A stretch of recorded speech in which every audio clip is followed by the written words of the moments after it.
is going to be next week, Wednesday, like today. Next week, like today. Okay? And yeah, next week, like today, and the questions will be really only two types of questions. I will, the first question really is a kind of, let me double check here something.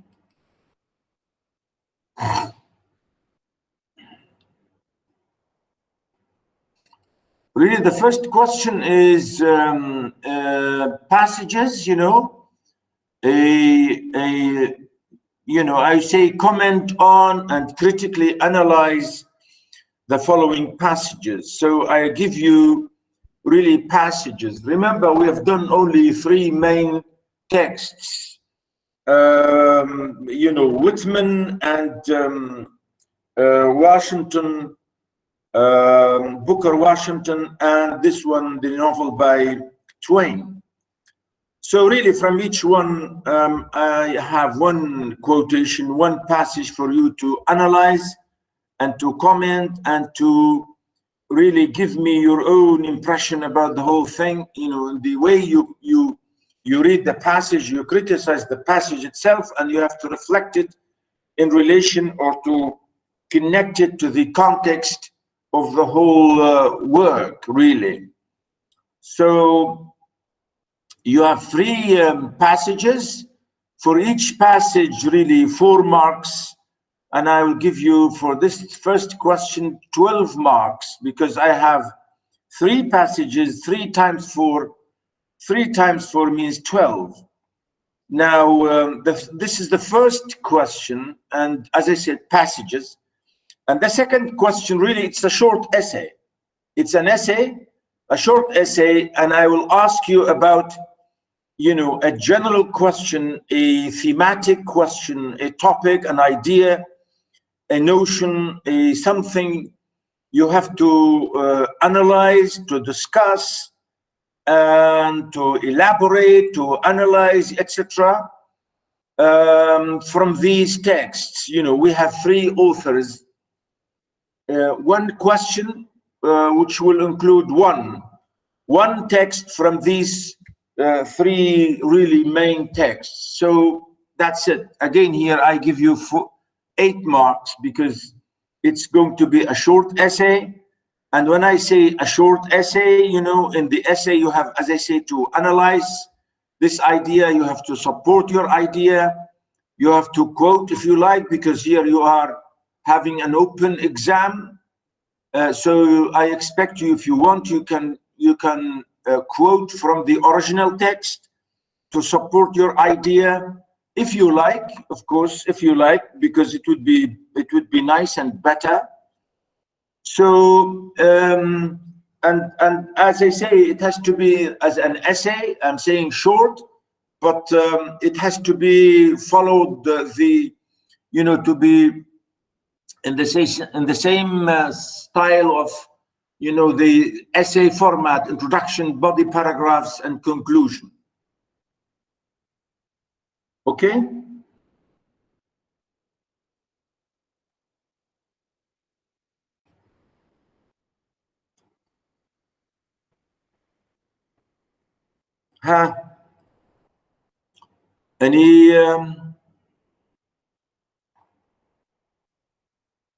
Any question? Doctor? Yeah? For the test, just will have 2 hours or more? No, just I said only 2 hours. I'll give you extra 15 minutes at the end, and I will send you the questions 15 minutes earlier. So, or I will give you, you know, all in all, I will give you 15 minutes. Half an hour extra for those who want to print, and for those who want to finish they're writing. Remember the exam, the questions will be able, you can do that in 1 hour and a half. Really, you don't need to, you don't really need more time. So yes, you are limited by time, and you have to be careful about, as I said, you have to be careful about plagiarism and all this. You have to be really careful. Okay? Okay. Right. Any other question?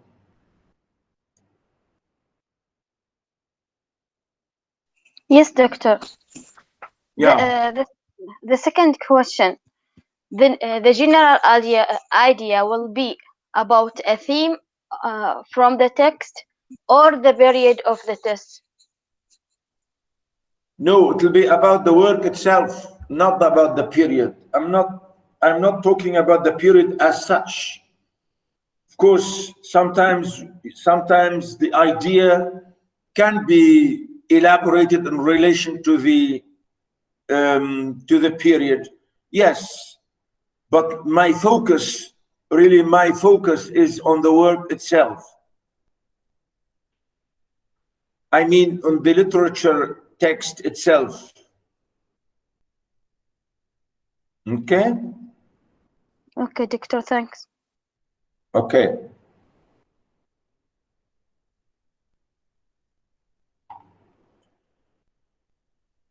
Yeah?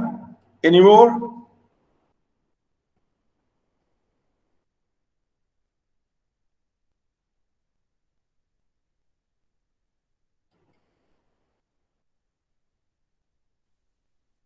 I think it's all clear by now, Doctor. Very good. Okay, very good. Right. Now, to go back to our story, I will try to finish, well, hopefully maybe this lecture and the next lecture, I will be able, hopefully, to finish this novel, because I have other things to do. Now, last time I was still in chapter, at the end of chapter 5, correct? I think I was there, correct? Yes. Yeah, if I want to share with you here, and I will show you, I will share, let me, yeah. I will share with you a little bit so you can see and I will make it a bit larger if you want.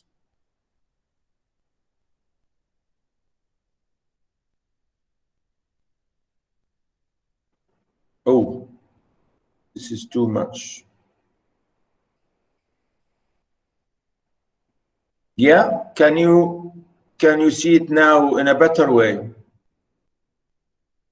I think I stopped here when the boy and his father, right? We stopped at the last few lines in page 16. Okay, good. Yeah, all right. Okay. Yeah. I think yeah, I was here. Yeah. So really here, this chapter really, as we said, from this chapter onwards, for about 3-4 chapters, we see really the absolutely amazing, terrible relationship between Huckleberry Finn and his father. His father is a horrible man who wants to take his money. Really, that's the only thing that he wants, is to grab his money and to spend it on drink. And I think Huckleberry Finn knows this. He knows his father. That's why he told the judge, or if you like, the banker, or which is again, I think the banker knew the story, that he officially gave him away all the money because he knows that his father is going to come and take the money, because he said, this is my son's money. And here he said, the boy and the father really, they are arguing about it. And the boy said, I have no money. You know, at the end here, notice here what he said to him. It's so, you can do it. I had my doubts when you told me, now look you here, you stop that putting on frills. I won't have it. I will lay for you my smarty. And if I catch you about that school, I will tan you good. You know, here, of course, he was telling him and warning him to stop going to school. Otherwise, he's going to beat him. Really, he said, tan you means to absolutely punish you, to give you bad skin, if you like. Really, this is, you know, this is the idea. Again, we know, of course, he wants to take his money. I mean, really, this is a very horrible father. You know, notice here he said, the discussion went on here. Notice here the father said on the next page, he tore it up and says, I'll give you something better. I'll give you a cowhide. You know, again, a cowhide. Really, again, it's like, you know, I'm going to whip you, you know, a whip to really the idea that I'm going to really punish you.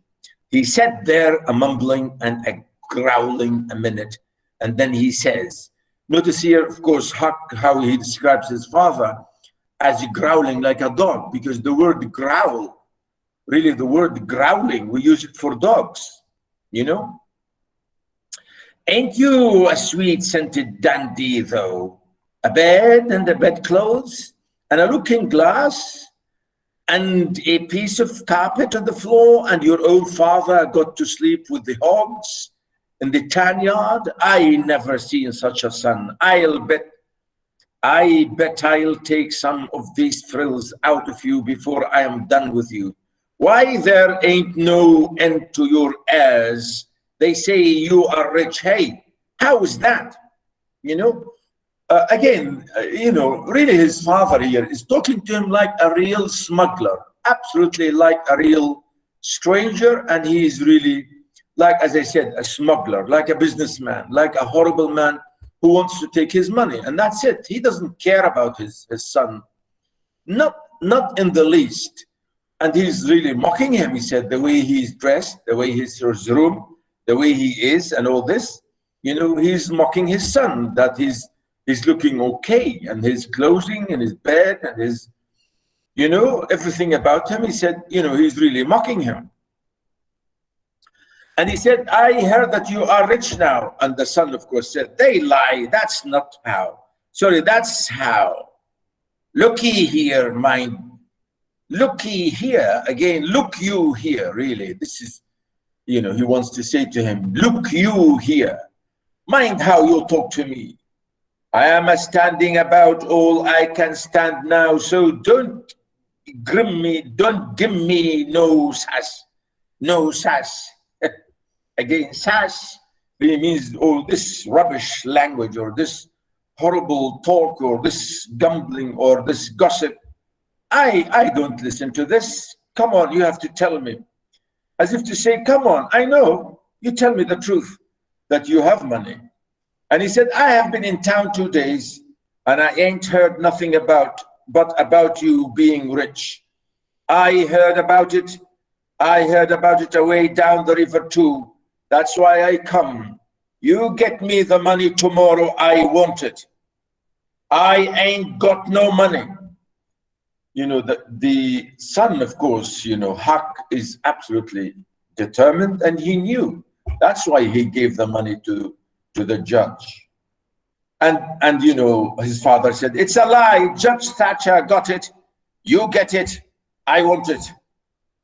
I ain't got no money. I tell you, you ask Judge Thatcher, he'll tell you the same. All right, I'll ask him, and I'll make him pungle too.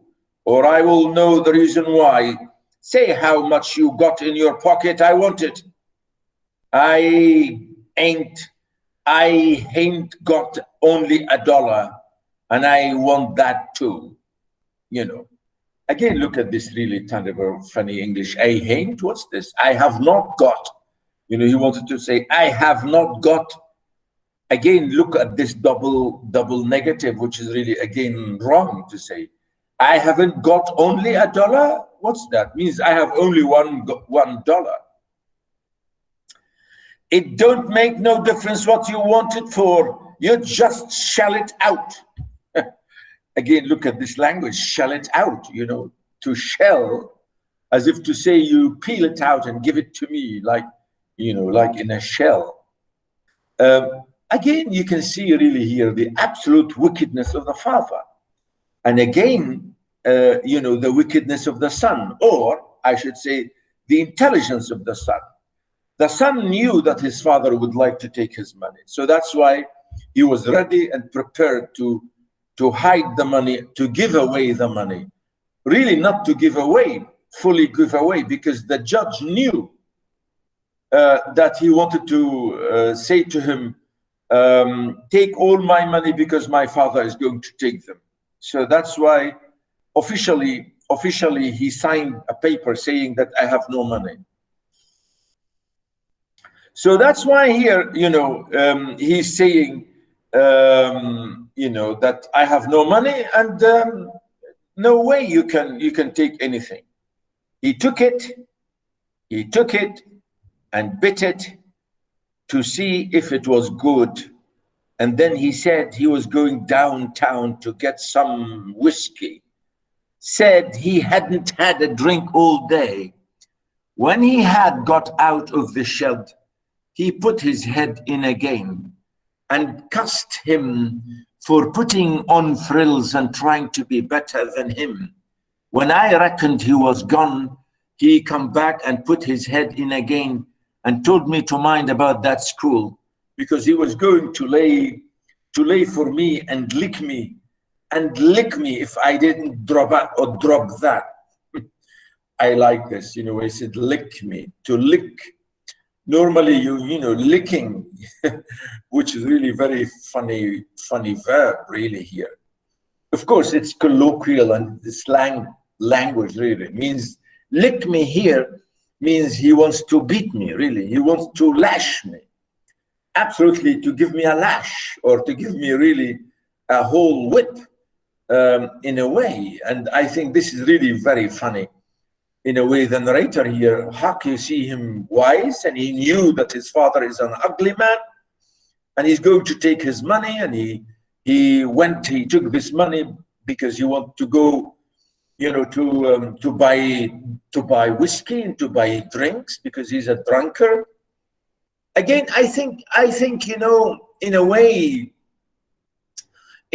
you know, Twain highlighted this idea to talk about the crazy attitude of drink, because really alcoholism and alcohol was a really amazing question in American society, and I think it still is. You find people really spending money and wasting their lives and money and everything for drinks, and I think this is a problem, alcoholism. And you find many writers talking and writing about that, especially in American society. Really many people, many writers wrote about this hugely, about the terrible alcoholism, which is a horrible question, which killed people. And I think here Mark Twain is highlighting this idea about Huckleberry Finn's father as being a drunkard, as a socially ugly situation. As I said, in terms of to make him lazy, if you think, you can go back to think again, as I said, of Washington Irving's story, or the story I told you about Rip Van Winkle, which is exactly in the same way, the absolutely lazy example, the man who's wasting his life, who is lazy, who's doing nothing, who is begging for money, who is killing himself slowly, and who is a waste, is absolutely a waste. And that's it, you know. Huckleberry Finn knew about this, and that's why he gave all the money to Judge Thatcher. Not gave in real sense, because it was really a ploy. It was a trick to say to the judge, you can take the money and say that this is your money, it's not my money. And officially, I signed a paper for you to say that this is your money, because he knows that his father is going to strip him off, to steal all his money. And really, that's why here we can see this. And I will read this quickly for you, because really it's an amazing thing. And I want you to read that slowly to see why I have highlighted all that. Now, in my edition that I sent you, is it highlighted?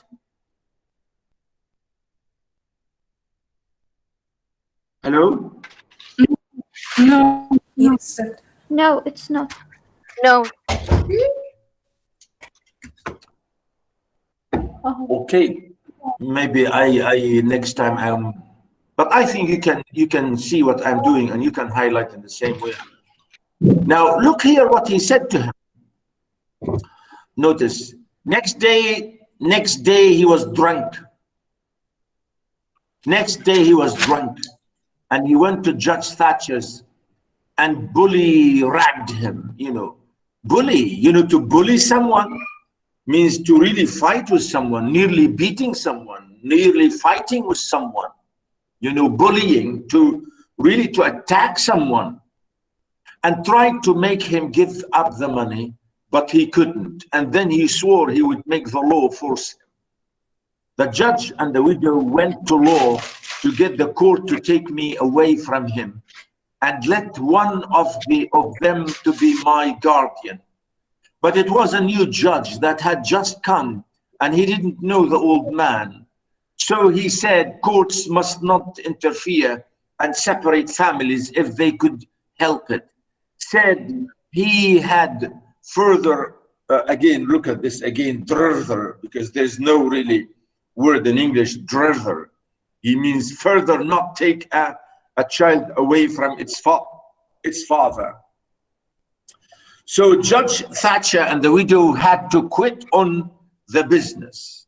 You see, so the idea really here, that notice here again, I think the writer wanted to highlight the idea of the law, that according to the law, they can't first, the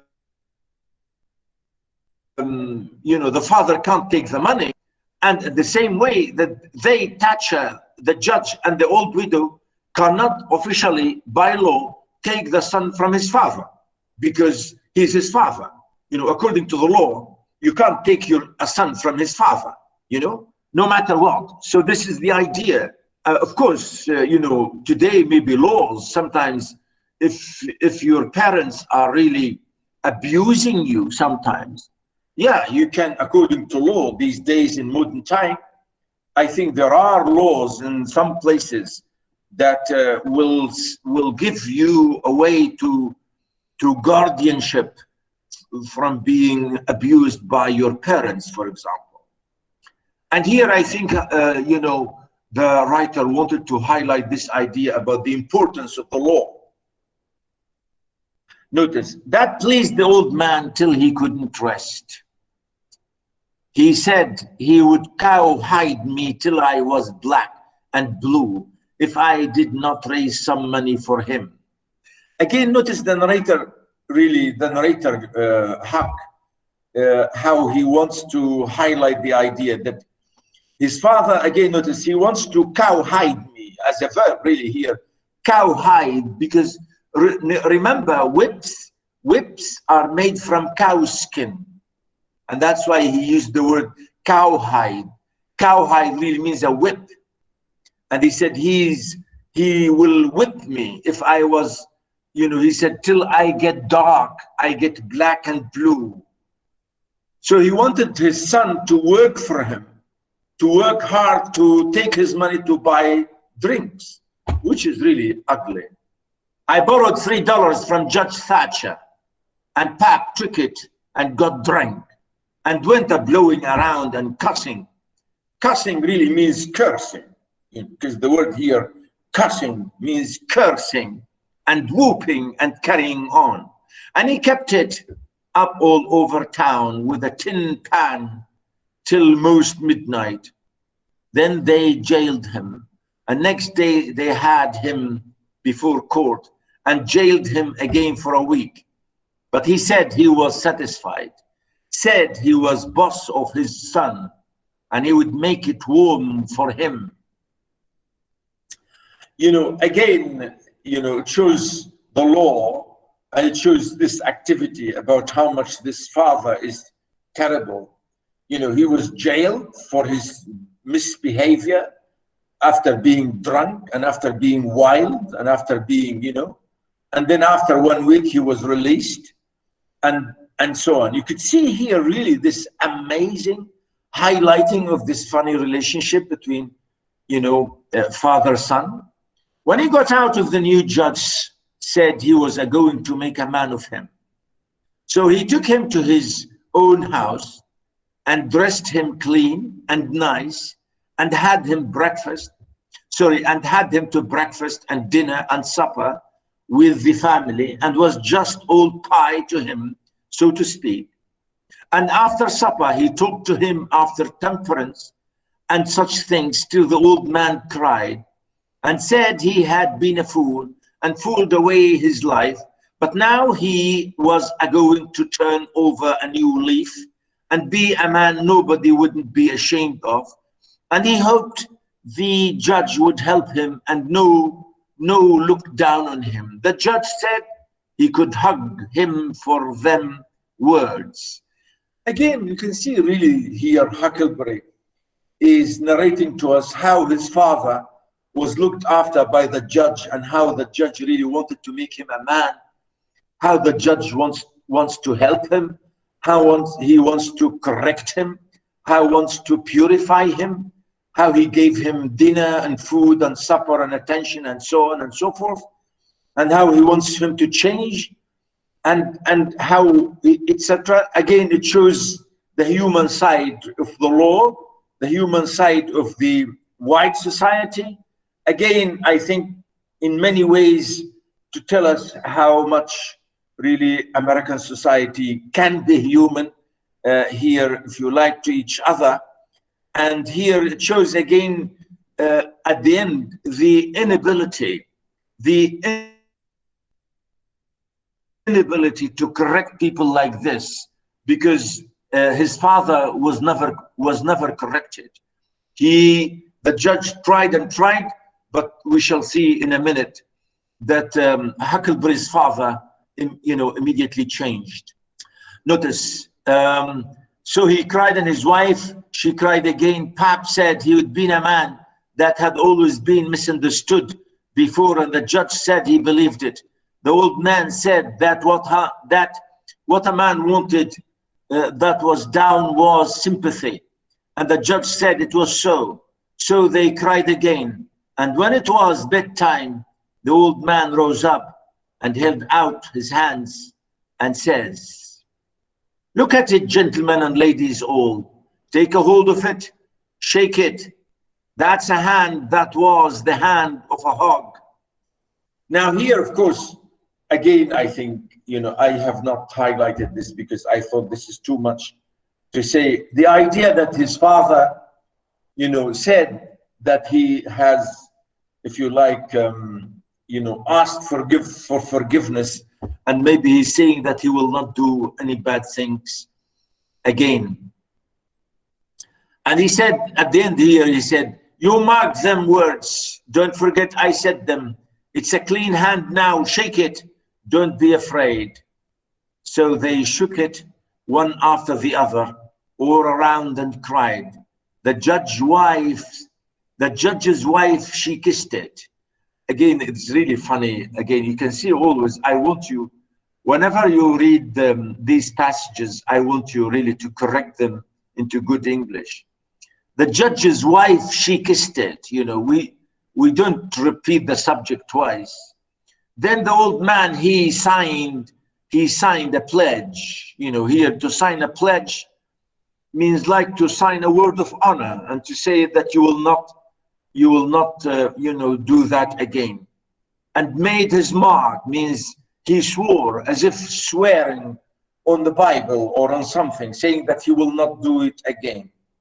The judge said it was the holiest time on record, or something like that. Then they tucked the old man into a beautiful room, which was the spare room. And in the night, sometime he got powerful thirsty and climbed out on the porch roof and slid down a stanchion and traded his new coat for a jug of 40 rod, and climbed back again and had a good old time. And towards daylight, he crawled out again, drunk as a fiddler, and rolled off the porch and broke his left arm in two places, and was most froze to death when somebody found him after sunup. And when they come to look at that spare room, they had to take surroundings before they could navigate it. The judge, he felt kind of sore. Again, notice, you know, the narrator again, Huck, the judge, he felt. He said he reckoned a body could reform the old man with a shotgun, maybe, but he didn't know no other way. You know, so you can see here immediately how, you know, the father is really very funny here, isn't it? Absolutely mocking here. The father immediately changed. You know, in one sentence he said he swore, he signed a pledge and swore to be a good man, to be a holy man, to be really a good man and never to drink. And at the same night, he ran away and he got drunk and he became crazy again. So no way, you can't change him. And here, that's why, you know, the judge said, maybe the only way to change him is to shoot him. And that's what he said, shotgun. Notice, to reform a body could reform the old man with a shotgun, maybe. Well, what do you think? You understand? Really, it's funny, isn't it?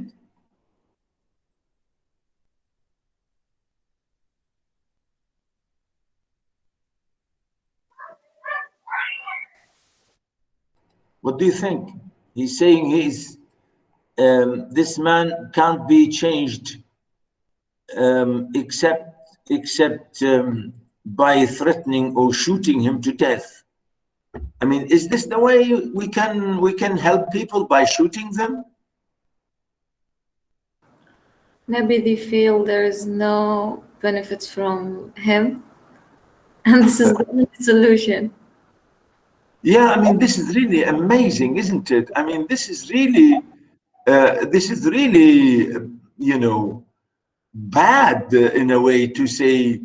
I mean, as if to say the impossibility of trying, the absolute impossibility of trying this business of correcting him, you know. And I think this is really, as you know, this is really an amazing thing that you know, no matter you try, so there's no hope. Again, I think, as I said to you before, ladies and gentlemen, it's really like, again, I go back to the idea of Rip Van Winkle. It's the same thing, that no matter you try, no matter, you know. And I think this is one of the problems that American society was actually absolutely suffering from. In fact, there is a great play really by Eugene O'Neill. It's a lovely, absolutely lovely play. Eugene O'Neill. Did you study modern drama? Anybody studied modern drama? Yes. What place did you study? Adol's house. A doll's house. Yeah. And This what semester. else? Not Oh, also the glass menagerie, oh, oh, another one. Doctor, yeah, I remember the play, but I don't remember the topic or the title of it. But I remember that there was a mother who was addicted of drugs, and she hides that from her husband and from her kids, and she acts as if it is, or she is overcame from this addiction. But truthfully, yeah, they know yeah, they know that she is addicted, but they don't show it for her. yeah. Have you read the play or you've just heard about it? I have read it. I took the modern drama with you. Oh, really? Oh my, yeah, this is it. Oh, I see. What's it? Oh, who's this? Zahra? Zahra, you had modern drama with me. Yeah. Very good. Yeah, very good. I was going to say, anybody else got modern drama with me? Because I taught that play. It's an amazing play, isn't it? You know, here, of course, the mother was addicted to morphine because, you know, she was not really, it's not really her fault. She was given this as a sort of medication, you know? So she got addicted to medication given to her when she was pregnant and as a sort of medication. And, you know, she couldn't get rid of it.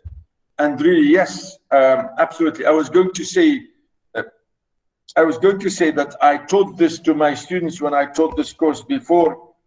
And if I teach it again, I will teach the same play because I think Eugene O'Neill is a great dramatist there. I think he's showing again this terrible thing about addiction in American society. Not just addiction about morphine or about drugs, but also addiction for drinks, because the father and his boys, remember, Ya Zahra, you know, the two boys also were always drinking with their father, isn't it? And they were, especially Jim at the end, most of the time, or Jimmy, as he called them, you know, he was always drunk and wasting his life and his so on. So really, I'm saying here, really, this is a huge question in American society that the writer is really here addressing about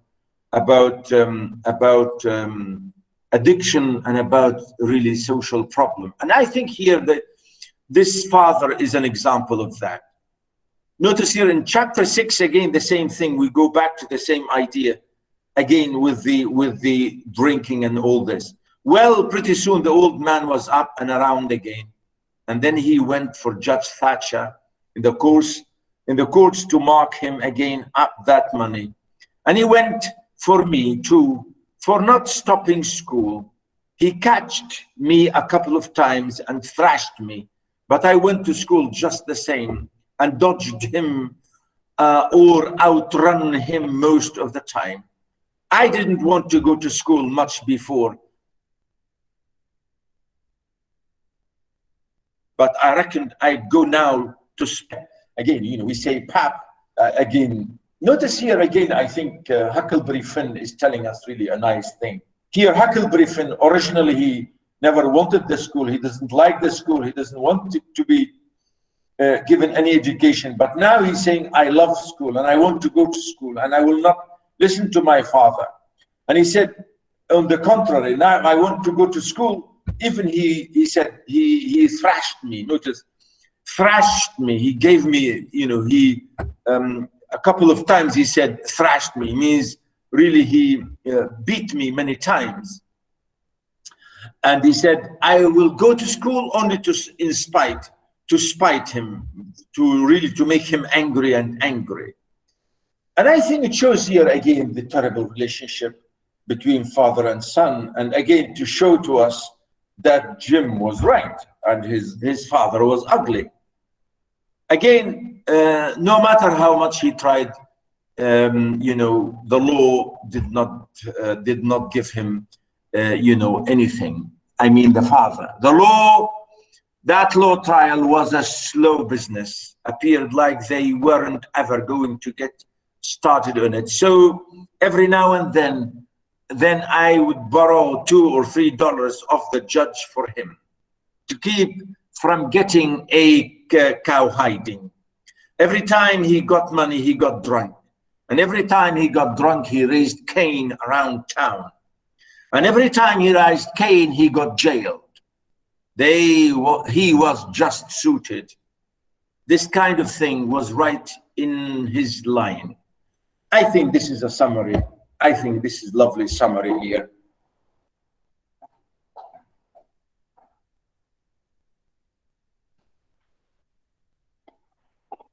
Right? Really, this is absolutely, you know, the summary to tell us about his, you know, situation. Look here, I think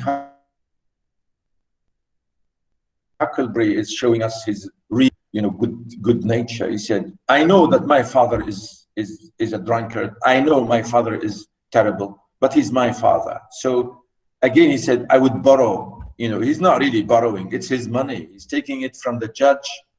You know, every time he said, I feel sorry for my father. I will get some money for him. I know if I don't, he was going to hit me, to beat me. And he said, I know that every time I get the money, you know, give him the money, he will go drunk. And every time he gets drunk, he will be jailed. And after being, you know, jailed, he will go crazy in town and so on. And he said, what can I do? What can I do? So really, this is a problem, isn't it? I think, you know, this is a social problem. I mean, we have people like that in society, anywhere. I think we have people in society like that. Honest to God, I've seen people like this in real life. And their children, or mostly their children, if you have a drunkard father, I mean, what can you do? You can't kill your father, right? And sometimes you can't put somebody in prison all the time because he's drunk, you know? So really here, the idea, it shows this is a real, absolutely real social problem, which is, as I said, alcoholism. And as I said, I really do believe that this is a social problem. Sometimes you have to feel sorry for people like these. In fact, I know people, I said, I have seen people like this. Somebody who sits there in the middle of the, you know, at the pavement of the street with a bottle of wine, and he's drinking, and he's like a wild person. And he would be sitting there all day. And towards the end of the day, his son comes in his car and he picks him up and he takes him home. I have seen this myself in real life, you know? And this is really the idea. To say, you know, what can we do about that? I mean, people sometimes have this problem and they will end up in that. And I think that's when, at the end of the day here, the father died in the same miserable situation. Notice here, he got to hanging around the widows too much. And so she told him at last that if he didn't quit using around there, she would make trouble for him. Well, wasn't he mad? You know? Here again, the narrator is saying that the father, you know, because of this carry on that he was bad and ugly and so on. So again, he was, here we have the idea that he wants to tell us that even my father was really, he had a problem. I mean, this is a social problem. You know, that's why he's asking, wasn't he mad? He said he would show who was Huck Finn's boss, as if to say he wanted to show everybody, to say, well, look, this is Huckleberry Finn's father. When he said Huck Finn's boss, he means his father. Here, of course. I mean, the word boss doesn't mean father. And really, in a way,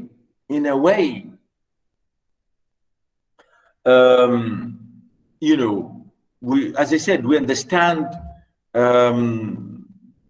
the situation, and at the end of the day, how at the end of the day, even he was able to do even something worse by kidnapping his son and running away into the forest. And here he told me, he said that, he told us about it. Notice, he watched out for me one day in the spring and catched me and took me up the river about 3 miles in a skiff, in a small boat, and crossed over to the Illinois shore, where it was woody and there wasn't no houses, but an old log hut in a place where the timber was so thick you couldn't find it if you didn't know where it was.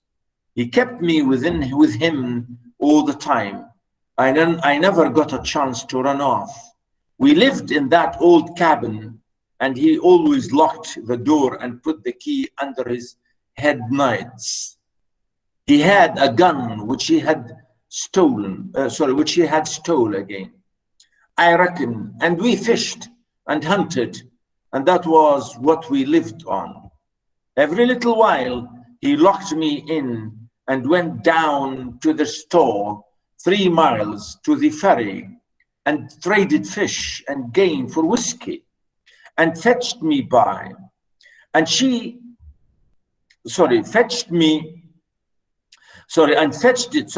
it home and got drunk and had a good time and licked me. Again, licked me means bit me, really, hit me. The widow, she found out where I was by and by, and she sent a man over to try to get hold of me. But Pap drove him off with a gun. And it weren't long after that till I was used to being where I was and liked it. But the cowhide part. Again, notice here, really, it's funny. I think this is really stupid. You know, Huckleberry Finn is telling us here again and again and again, you know, he said, you know, I was kidnapped and my father is treating me like this, and, you know, he kept me there. And in a way, Huck is not really very, very angry, you know. He said, notice at the end, he said, I like this way, because he's like his father in a way. He's a wild boy, you know, originally. He's a wild boy, and he does not want to be, you know, originally I said he's a lazy boy. Again, he's a lazy boy. He's like his father to some extent. So that's why he said, really, I like the way that I was living with my father. Although, of course, you know, there are a lot of differences between them, of course. But he said, I like the way of life with my father, but not what his father is doing, you know, his drinks and his, you know, drunkard and wasting his money and so on and so forth. But he said, I like the wild way of his life, to live in the forest and to live in the wilderness, and, you know, and that, I think the only thing he likes about it is the lazy life, because Huck is like his father in that way. He likes the lazy way. And I told you that before, like father, like son. And I think this is he said it here. It was kind of lazy and jolly. You see, this is it. It was lazy and jolly, laying off comfortable all day, smoking and fishing, and no books nor study. Wow. You know, for him, this is lovely for him. You know, lazy, happy, lying all the time, comfortable, relaxed, smoking, fishing, no books, no education, no study, absolutely relaxed. This is exactly Rip Van Winkle.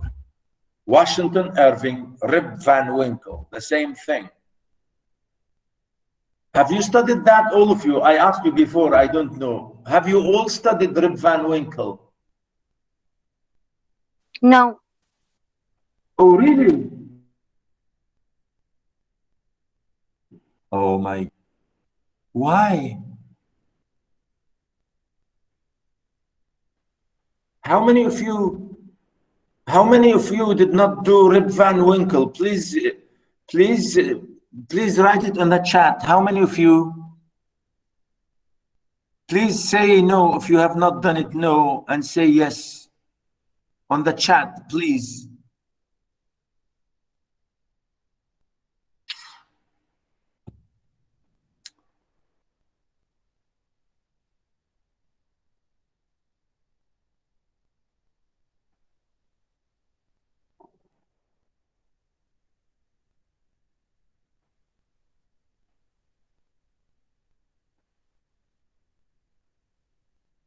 One, two, three, 4, 5, 6.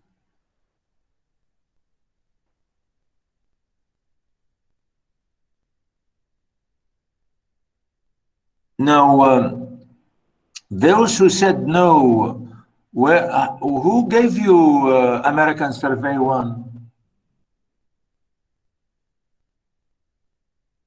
Khulud, Iman, Zahra.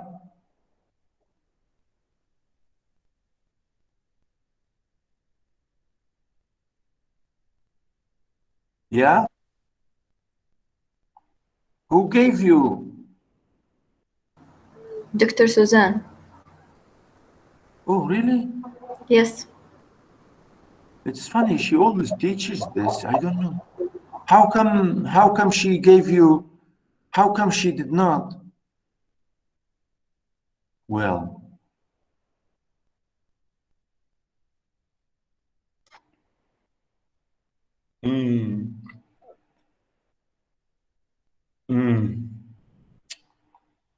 well, really you should go and read that story. It's not really very big. Let me see how many, let me see how many pages. I will check it with you in a minute. Let me show you.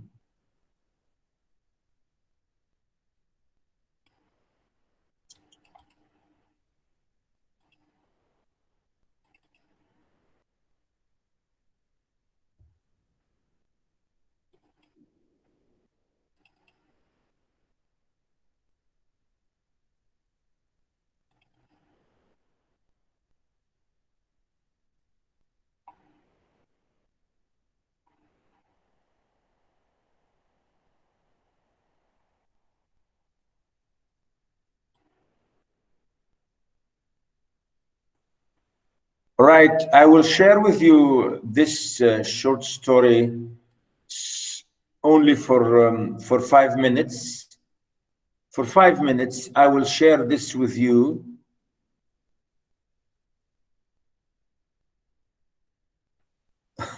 As Zahra saying, Doctor, please don't let us to compare between Huck and the other story. Why, Zahra? Why are you worried? I'm worried to bring it to the test. No, I will not ask you to do this in the exam unless I am sure that I gave you this. I don't ask you funny questions, you know. As Zahra, you know me. I will not ask you something that I have not given to you. So that's rest in peace. I will not do that. But let me show you briefly, Huckleberry. Sorry. Yeah, this is, can you see it now?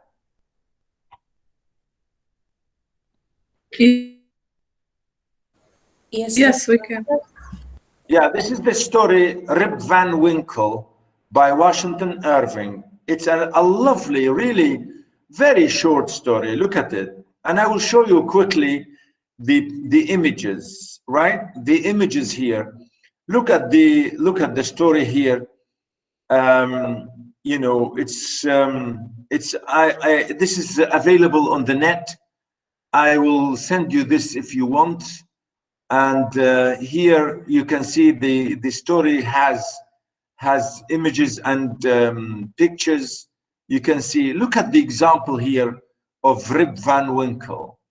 You know, as you can see here, they're relaxed, absolutely happy, you know, careless. He doesn't look at the images here, and you know, like devil, because he's sleeping in the forest here, outside in the wilderness. It's exactly like you know, Huck's father and Huck to some extent, really. Look at that here, and the images, I think here they are intentionally done to show, even here they look like devilish characters, you know, they are like satanic characters, you know, hovering above him in his sleep. And you can see him lying there careless, absolutely. And you know, because he likes to be really lazy. And here you can see the story narrated, and you know, again, look at the images, and you can see here, I will show you, I'm not worried. Look about the father here, Huckleberry, sorry, not Huckleberry, Rip Van Winkle's wife. She's an amazing wife who is always giving him trouble, but the father is always, I mean, Rip is always very happy with everybody.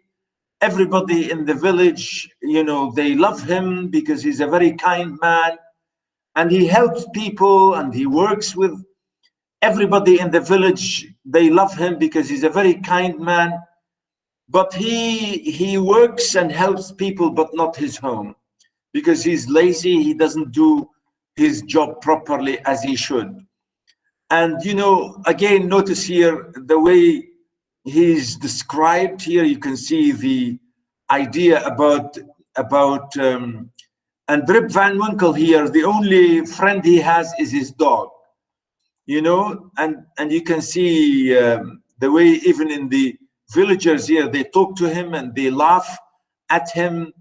And you know, you can see the pictures. I'm just showing you the pictures because I really can't, as you say. At the end, you can see him here like that. This is exactly like Huck and his dog. You know, he went there and he slept in the woods for 27 years, you know, and he came back after 27 years, if you believe it. You know, it's really an amazing. He came back an old man. Look at this.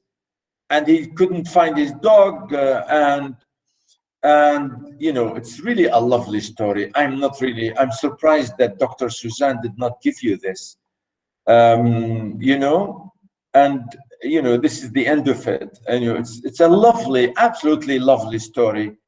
Of course, I'm not going, as I say, I will not worry you about it, but at the end, it's typical. As I said, it's typical of the English, typical of the American mentality about how people really, in contrast to the hardworking Americans, we have the lazy, absolutely lazy American character who would like to live a miserable sort of lazy life, exactly like Huck and exactly like his father. And you know, this is it. I think that's why I'm always trying to remind you of this, just to draw your attention to this. And really here to go back and share the text with you. because really this is an amazing thing here. And I think, you know, the idea I'm saying that Huck likes this life with his father. And at the end of the day, he ran away from him, as you can see. Notice here, he said, it was a month and more run along, and my clothes got to be all rags and dirt. And I didn't see how I would ever get to like it so well as the widows, where you had to wash and eat on a plate and comb up and go to bed and get up regular and be forever bothering over a book and have old Miss Watson pecking at you all the time. I don't want to go back no more. You see here again, to emphasize his normal nature, as I said, like father, like son. So now you know, Huck is saying, I don't want to go back. I like this life to be in the wilderness like my father. I did not want to go back no more. I had stopped cursing because the widow didn't like it, but now I took it again because Pap hadn't no objections. It was pretty good times up in the woods there, take it all around. So now he's saying, that's it. I like to be like my father only because I like to live like him in the wilderness. And he goes on, notice, by and by, Pap got handy with his hickory, and I couldn't stand it. I was all over welts. He got to going away so much so, and locking me in. Once he locked me in and was gone 3 days. It was dreadful lonesome. I judged he had got drowned, and I wasn't ever going to get out anymore. I was scared. I made up my mind I couldn't fix up some way to live there. I had tried to get out of that cabin many times, or many a time, but I couldn't find no way. So really here he wants to say, I wanted to run away from him because I don't like to be imprisoned. I want to live on my own. And finally, of course, he ran away. As he said to us here, again, notice here, Pap, he said that in the next section, notice. Pap weren't in a good humor, and so he was natural self. He said he was going downtown and everything was going wrong. His lawyer said he reckoned he would win his lawsuit and get the money. Again, I think here the narrator is highlighting this idea that his father is always trying and trying and trying to get his money. But of course, we know that he will never get the money because, again, it shows the question of the law that no matter how he tries, you know, to get the money, but he will never be able to.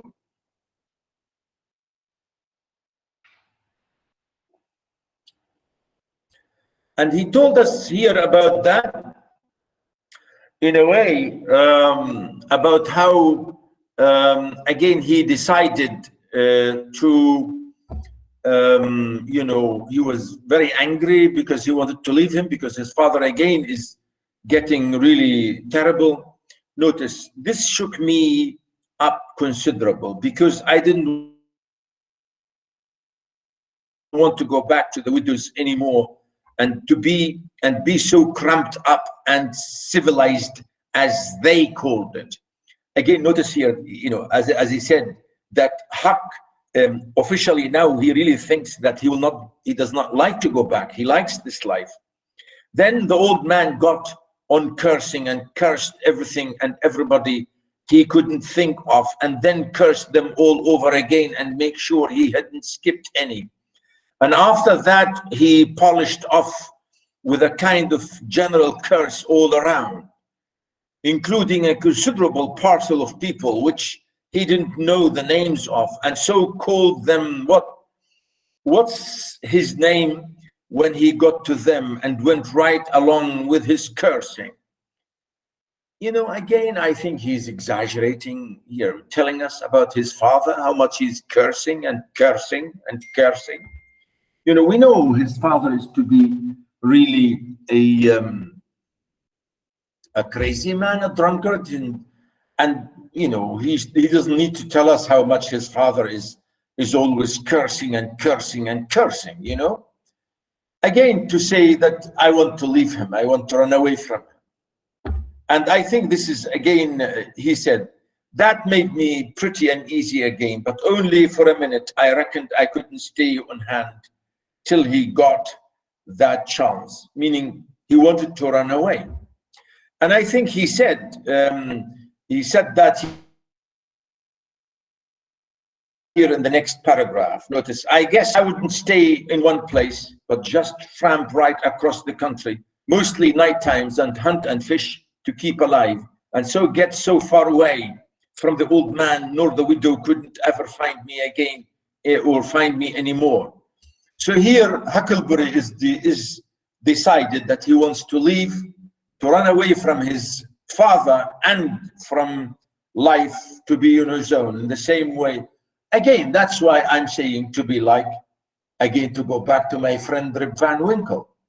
Exactly. But again, as I said, the twist later, he meets you know, Jim, and you know, he saved him. I judged I would sow out and leave the night if Pap got drunk enough, and I reckoned he would. I got so full of it, I didn't notice how long I was staying till the old man halted and asked me whether I was asleep or drowned. So here he really was able to maybe run away. Notice, I got the things all up to the cabin, and then it was about dark.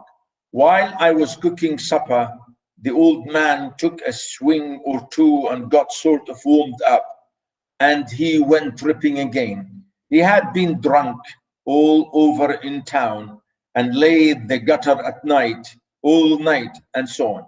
A body would have thought he was Adam. He was just all mud. Whenever his liquor began to work, he most always went for the government. This time he says, you know, again, I think he's giving more and more examples about, you know, his father. I think that's enough. Why? Come on, again, we ask the details. I mean, the writer, if you like, Mark Twain, he's giving all these details, you know, and here he's telling us about his father is shouting against or cursing the government. Again, to highlight the question of society and the government and so on, to tell us really in a very miserable way here, you know, he, in a way, he told us all this again about it, and the question of, you know, the whole idea of really,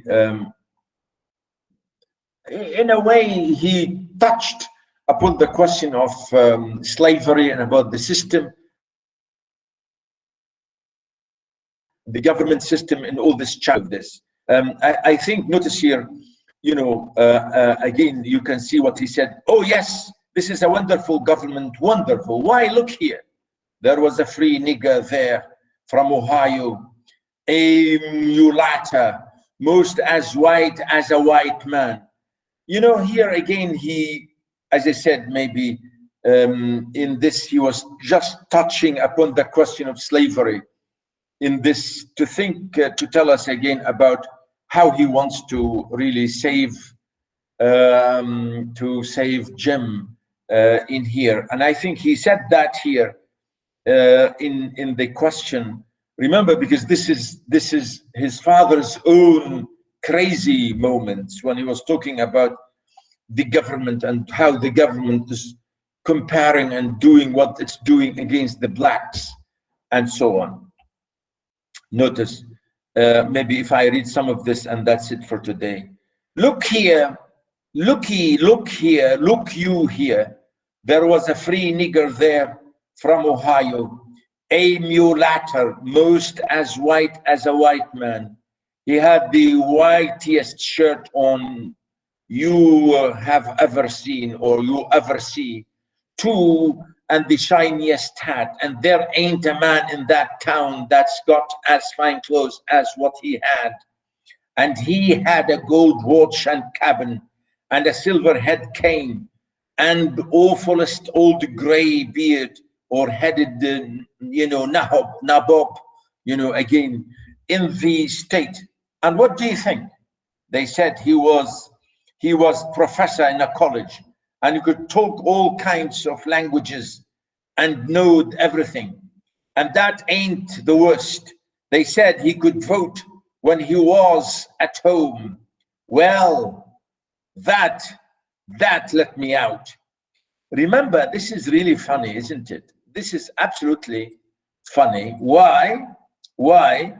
Because, as I said, really, it's where is it about the vote?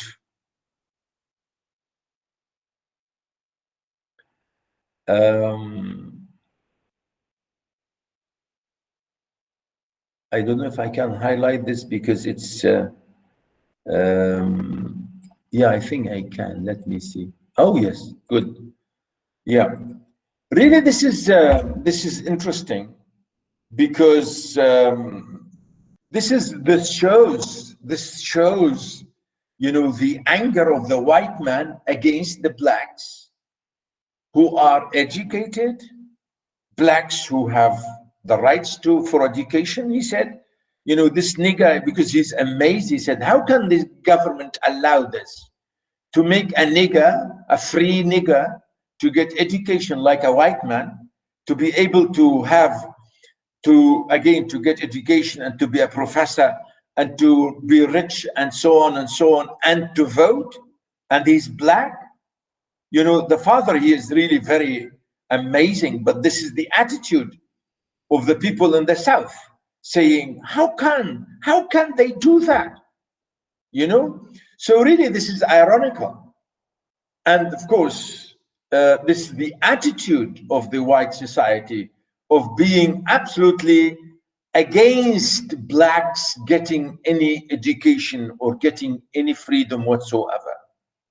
I think this is very ironical passage here to be mentioned and to be spoken by the crazy old drunkard to reflect how white society think about the equality with the blacks or the black community, which is a very racist, absolutely racist, racial question about slavery,